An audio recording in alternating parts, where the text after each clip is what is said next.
কাজিৰঙা ৰাষ্ট্ৰীয় উদ্যানত প্ৰথমবাৰৰ বাবে তৃণভূমি পক্ষীৰ জৰীপ ৰাষ্ট্ৰীয় উদ্যানখনৰ 43 বিধ ভিন্ন প্ৰজাতিৰ তৃণভূমি পক্ষীৰ বিচৰণৰ তথ্য লাভ কৰিছে উদ্যান কৰ্তৃপক্ষই বিপন্ন দুৰ্লভ প্ৰজাতিৰ পক্ষীৰ লগতে বেংগল ফ্লৰিকানৰ বিচৰণৰ তথ্য পোৱা গৈছে জৰীপত বিচ্ছিন্ন প্ৰজাতিৰ টুকুৰা চৰাইৰ জাকো দেখিবলৈ পোৱা গৈছে ৰাষ্ট্ৰীয় উদ্যানখনত 43টা প্ৰজাতিৰ তৃণভূমি চৰাইৰ উপস্থিতিৰে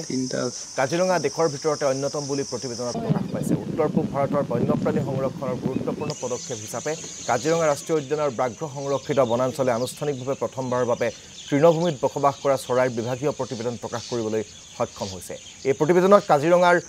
বিস্তৃত তৃণভূমিত বসবাস কৰা বিপন্ন প্ৰায় প্ৰজাতিৰ এটা বিপদাপন্ন প্ৰজাতিৰ দুটা আৰু সংকটাপন্ন প্ৰজাতিৰ 6টা চৰাই পোৱা বুলি উল্লেখ কৰিছে কৰ্তৃপক্ষই